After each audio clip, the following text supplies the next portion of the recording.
ultimately, I think we have to think very carefully about what we're trying to achieve in our aortic practice. Are we preventing rupture? Are we just trying to reassure patients?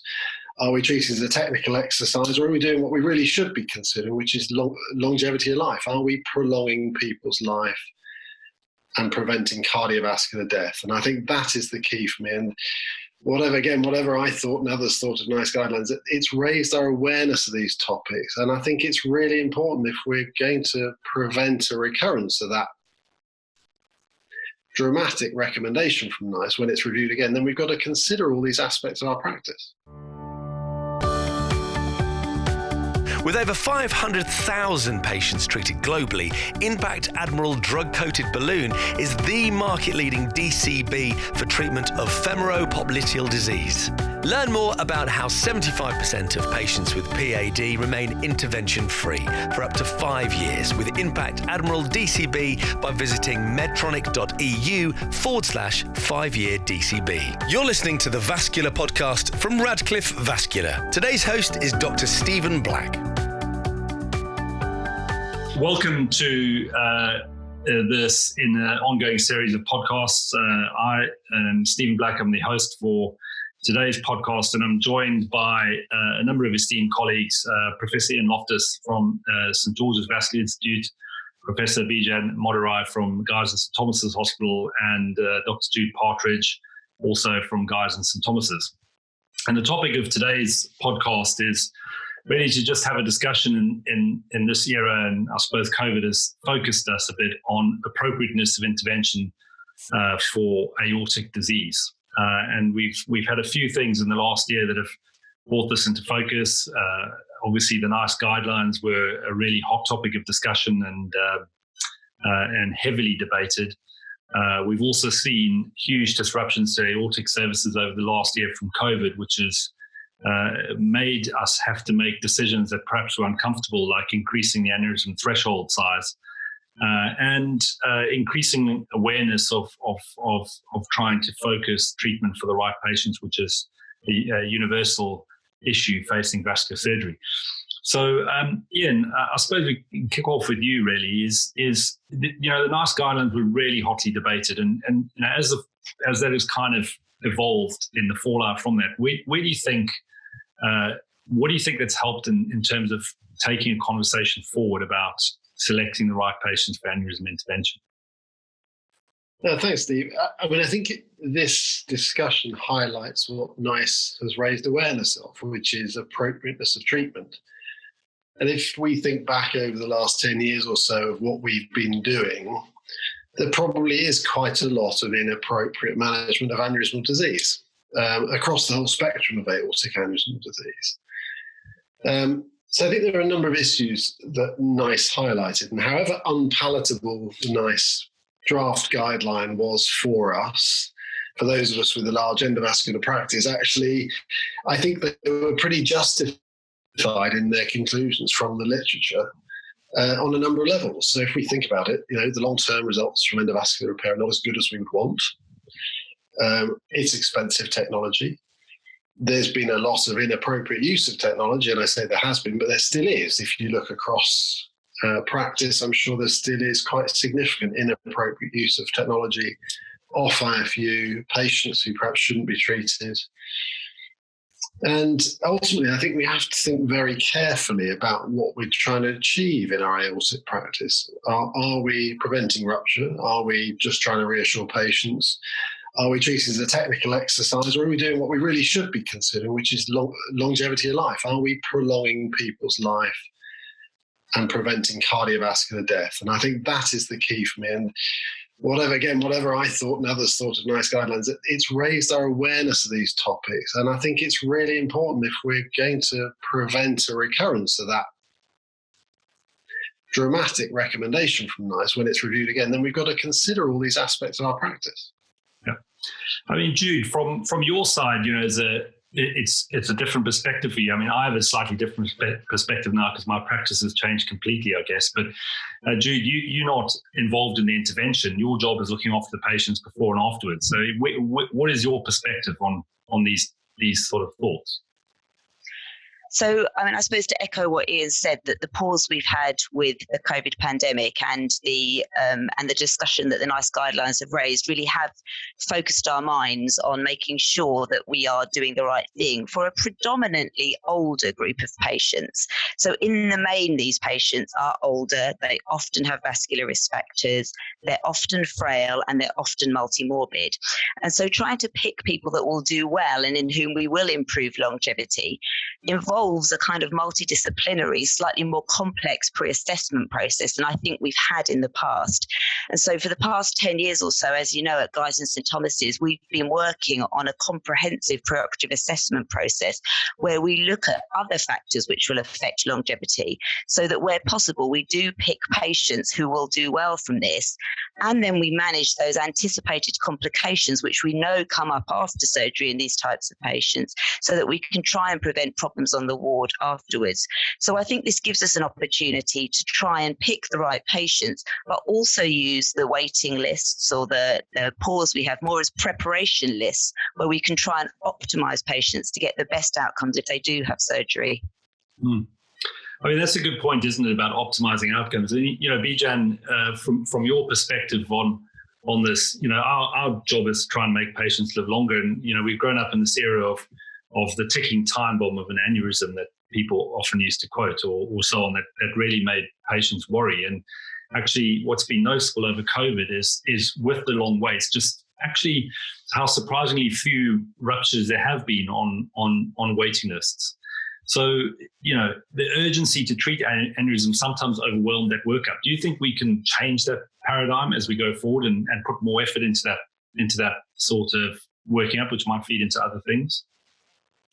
Thank you, Stephen, and thank you for generating this discussion, because I think this is a very important topic.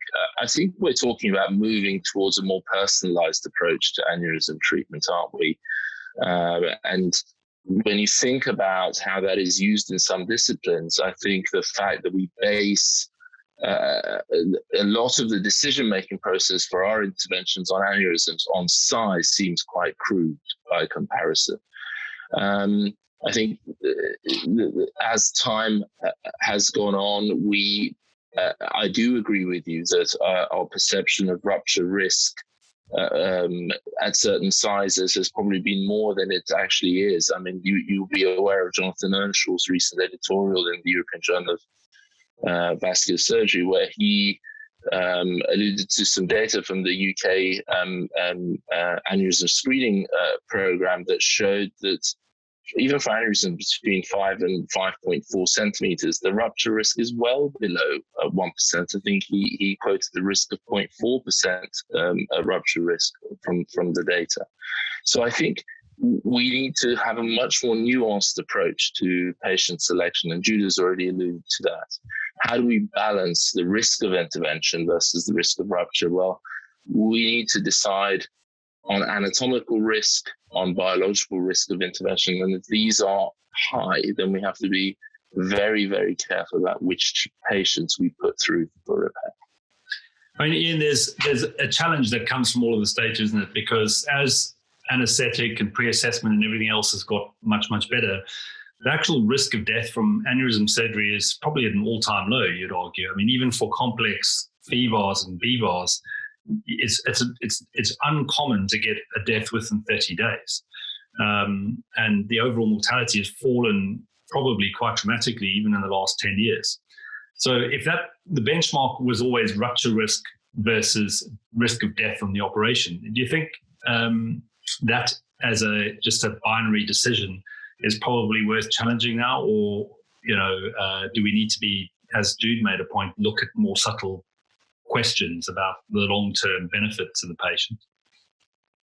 Yeah, and I completely agree with Bijan that this has to be a very personalised approach, and we must not see it as a technical exercise. I am very aware that a lot of people still do see an aneurysm and because it's treatable, think we must treat it. And I think we've got to move away from that. So, because we can treat doesn't mean we should. We've got to be much more cautious in our approach. And it's multifactorial, isn't it? I've always thought, probably in a rather non-scientific way, that actually my judgment of a patient walking into clinic is one of the best judgments I'm going to get of how they're going to walk out of the hospital again. But actually, I still hold quite a lot of sway in that. And some simple tests like echocardiograms. But there's so much more to it, isn't there? There's quality of life. There is, does the 80-year-old depend on driving every day for their quality of life? And if their aneurysm is 6.2 centimeters, they can never drive again. Do we treat them or not? That's a very different scenario sometimes to the 65-year-old who doesn't leave because they're home because they've got COPD that they can't breathe. So there are so many factors in this. One thing I would completely agree with you, Steve, is, we've been in the screening program now since 2009. So we've got 12 years experience of a cohort of screen-detected aneurysms in London. And we've been criticised for being so sort of endovascular heavy, if you like, in our practice. So the majority of our patients who are screen-detected aneurysms get endovascular therapy. And because we've been challenged on that, we've looked at it. We've looked at our outcomes out to 12 years. And actually, risk of reintervention, risk of aneurysm-related death is really low. It's not the rates you see in the literature. So if you can get away with, as you say, a sort of 0.5% operative mortality, a 20% 10-year reintervention rate, then that would suggest we might be doing the right thing for that cohort. But that doesn't mean our entire aortic practice should follow that theme. It's such a complex area that it goes back to the multidisciplinary team approach to this. We've all got to come to consensus. And your illusion of the ticking time bomb, unfortunately, often is ingrained in a patient's brain before they even come and see us for various reasons. GPs, other colleagues, other clinicians who don't understand aneurysmal disease. So once a patient has that in their mind, if you say, do you know what, I'm not sure it's appropriate for us to be treating at this stage, they don't like that. So we've got to get over that. And Jonathan Earnshaw's data is helpful in that perspective because we can give a little bit more evidence, which is contemporary, to kind of back up potentially changing thresholds for individual patients. Jude, on that note, again, this question of a technical exercise for you as a physician, the technical exercise is irrelevant. So do you see things? I must admit I'm a little bit of a believer in Ian's end of the bed test. You do get a good feel for a patient when you see them, if they can walk up a flight of stairs. What do you think we should be adding to that takes that away from being a subjective exercise to giving us some idea of, is this patient going to live 5 years to accrue benefit from a procedure? Always find the right threshold. Yeah, exactly, Steve. So I think Ian's end of the bed test, in some ways, is a quick and cursory look at the things that we do when we employ comprehensive geriatric assessment and optimization, which is the methodology that underpins the service that we're running. So the perioperative medicine for older people undergoing surgery service, which is part of the aortic program at Guy's and St Thomas's. And what that does is have a look at across different domains at what's wrong with an older person. So not just their medical issues, but also the medical issues which have never yet been picked up, their functional issues. And that's why the walking in from the waiting room as part of the end of the best or the clinic test is relevant. And then looking at other things such as cognition, and then exploring those things that we've already talked about. So actually what's important to that patient so that we can feed in objectively to the process of shared decision making. And so the evidence base behind using CGA in the perioperative setting is certainly growing. And we have a kind of argument now that it has health economic benefit in reducing the cost of a longer length of stay after vascular surgery. So the impetus for using that kind of methodology in the perioperative setting is growing. Jude, you raise an interesting point there at the end. This is cost effectiveness. And one of the difficulties with NICE as a process is cost effectiveness is used, but actually for an aneurysm patient who starts from being fine, then has an operation that drops all the quality of life outcome measures, and you're preventing a future event. To prove cost effectiveness is exceptionally difficult, and you need quite a long data line on that. Ian, do you think there is a problem with the cost effectiveness side of this, or I mean, particularly when you get to FEVAR, BVAR, when the cost is starting to really go up. And what is that threshold even achievable in a really blunt way? So I think cost effectiveness. Sorry, Ian, after you.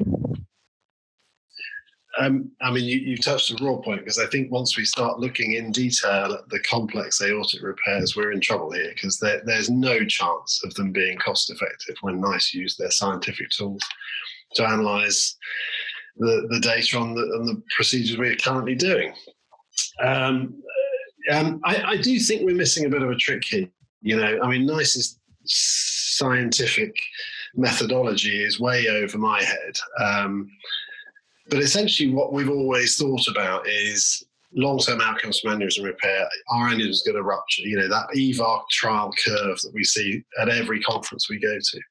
But actually what we should be thinking about is, if you've got an aneurysm, it's an opportunity to change someone's cardiovascular profile and prevent death from cardiovascular disease. So all of the evidence now shows with endovascular repair, you've got somewhere in the order of 30% will continue to expand their aneurysms after EVAR, and they have a much higher risk of cardiovascular death in the long term. So we need to change our whole way of thinking about aneurysm repair. We need to use EVAR in a way that we can guarantee a patient they will SAC regress. So we need to prove in contemporary practice we will cause SAC regression. And as part of that, reduce their long-term cardiovascular mortality, not aneurysm-related mortality, cardiovascular mortality. Then the whole evidence base shifts, and then your cost-effectiveness ratio shifts. And we're in a whole different ballgame. Yeah, I mean, that's an excellent point. I think, Bijan, I come back to you there on that thing of evidence, right? So what was striking about the NICE exercise was when you get into that dispassionate look at data, and we're all guilty of this across vascular surgery. It doesn't matter whether it's PAD or venous or whatever it is. You look at the data gathering exercise. Once the first trial comes up and says this is a good thing to do, nothing else gets published. And there's a couple of things about that. There's fear of publishing data that looks worse than the best center down the road. There's fear of publishing bad outcomes, but also that general contribution of data to a pooled registry type exercise that will give us the database that allows us to draw conclusions that Ian's talking about. How are we as a community going to drive that sort of attitude of change that will allow us to collect that data? So I couldn't agree more. I mean, the randomized controlled trials of EVAR represent something like 0.5% of the global experience with EVAR. So to base our decisions on that seems a bit nonsensical. I'll give you an example, right? So the American Aortic Research Consortium is 10 individuals who essentially are allowed to do branch and fenestrated work in the US. And they have got together and they are basically amassing all their data as a whole. And I was talking to Mark Farber earlier, who's one of these individuals. They have 2,000 already complex endovascular aortic repair cases on this database. And this data is not your typical retrospective study because all their data entry is governed and monitored. So they have a gold mine now of very accurate, reliable data that shows longevity, technical success, and to that you could add patient quality of life, cardiovascular measures that you could monitor. Why are we not all doing this? Why is this not mandated? I think if we want to allocate resource responsibly, if we want to answer the big questions, then the next frontier is reliable, large data gathering. That's what we've all got to strive towards. And it doesn't need to be in randomized controlled trials. Not everything has to be randomized controlled trials. Couldn't agree more. Jude, I mean, on that point of RCTs, I think that if we look at most physicians like an RCT, don't they? Because, if you've done Rivaroxaban versus apixaban, you can have 4,000 patients in each arm and determine something. RCTs in surgery almost inevitably end up with 95% of the patients excluded from the study. And you've got this very narrow group that you look at that then extrapolate conclusions which aren't always extrapolatable. What do you, from your point of view, what do you think the right trial design is here. Into the Bijan sort of mass registry, do you think that's the right way to go? I'm sure that big registry data and linking up big data sets with real life heterogeneous populations is the right way to go here, because only if we measure what we're actually doing will we be able to refine and nuance that better. And that includes not only things such as graft failure and mortality, but as Bijan says, quality of life data, patient reported outcome measures, and also a proper look at the multimorbidity and the frailty and the cognitive status of these patients, because unless we're measuring what their cognition looks like at 3 years after a procedure, we may not know that from lots of the routinely collected data. So using big data sets, but joining them up with collaborative working between frailty experts, cognition experts, surgical teams, anaesthetists, physiotherapists for functional measures is the right way to go. I think that's right on these big data sets. Bijan, you also touched on another point there that is interesting. And again, it comes back to something universal in vascular surgery is we start off with procedures being done by a small group of people, and then they become everybody wants to go.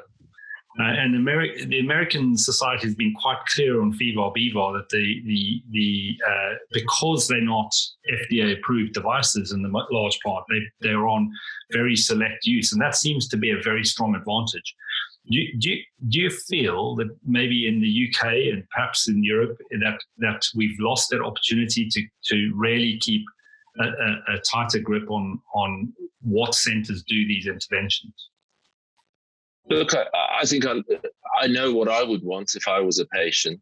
I would be very discerning about what technique was used or what device was used, and that comes out of insight from experience of what's happened in the past decade or so globally. Now, absolutely. I can't see why new technologies aren't rolled out in a limited way. And we have a period of follow-up where we can gather some form of safety data related to it before it then, is released for general use. I think there is too much of a tendency to want to use the next, exciting piece of kit, if you like, as soon as it's released, and there is a responsibility to limit that.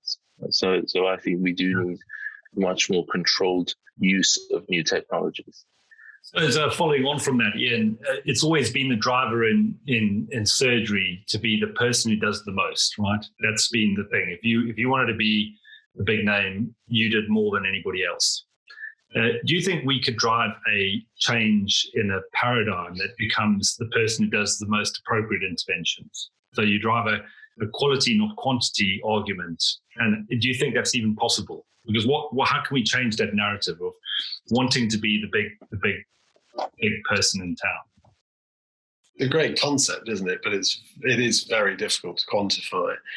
And goes back to some of the things we've touched on, which is what is the right outcome measure to choose? Is it first-day mortality? Of course it's not. It's got to be much broader than that. And of course, at the moment, our registries are only designed to look at 30-day outcomes, 30-day mortality. It's completely inappropriate for complex repairs. I think there are a number of aspects here that have to change. And I think Bijan's absolutely right. We need less people doing less of it, actually, but in big centres.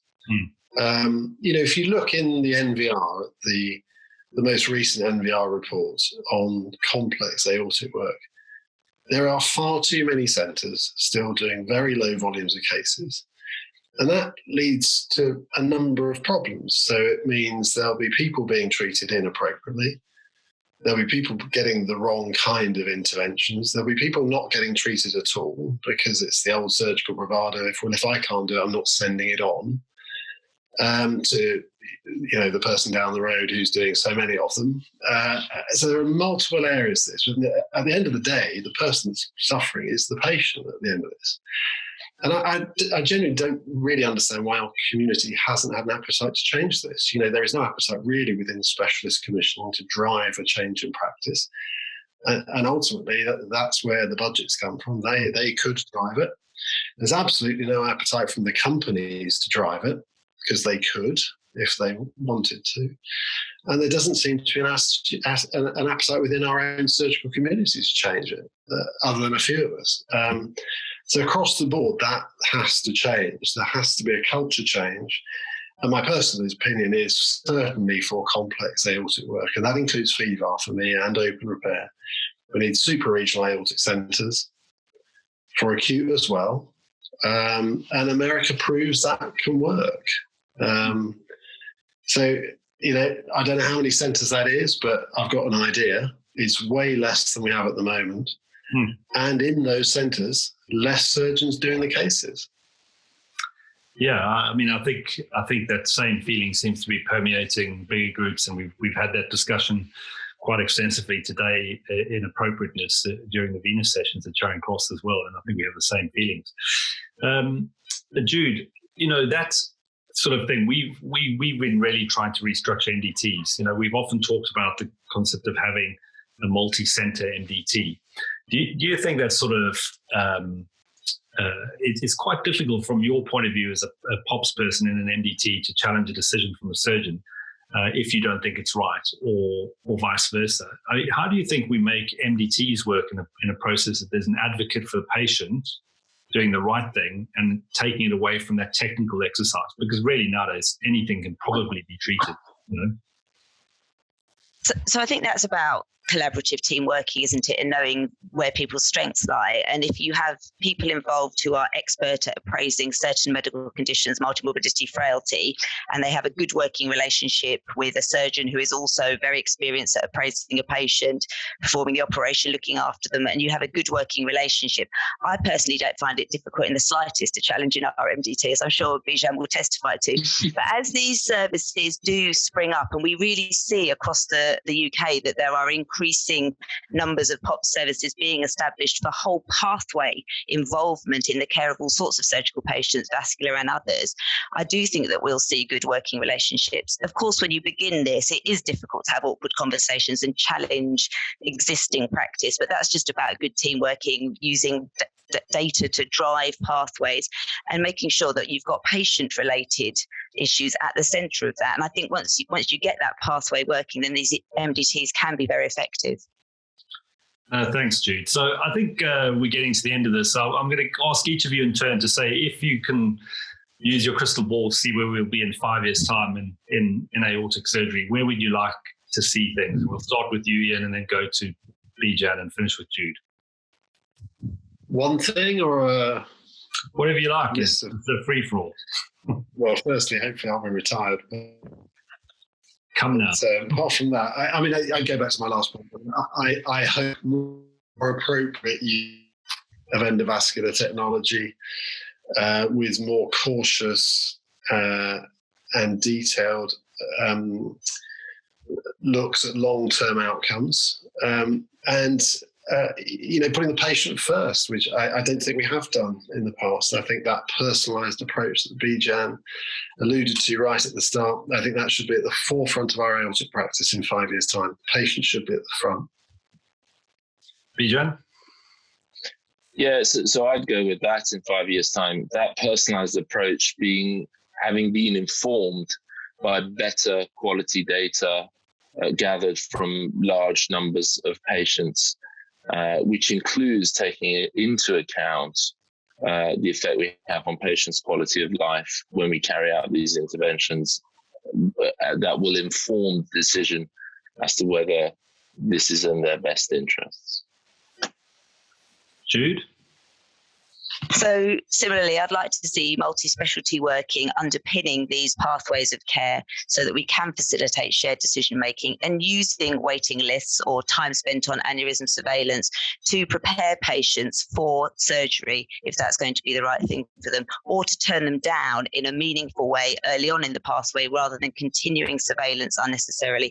So very patient-specific multi-specialty working.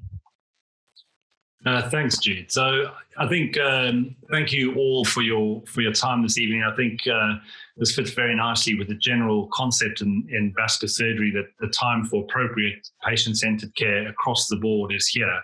And we've got to start moving both the conversations within ourselves as specialists and the industry as a whole towards that direction of really from all sides driving appropriate care, because I think Ian's point about everybody needing to be involved in driving that change is absolutely spot on. So thanks very much for your time, and have a good evening.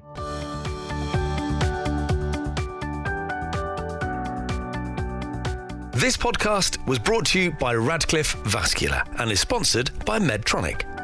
To view the series, head to radcliffevascular.com.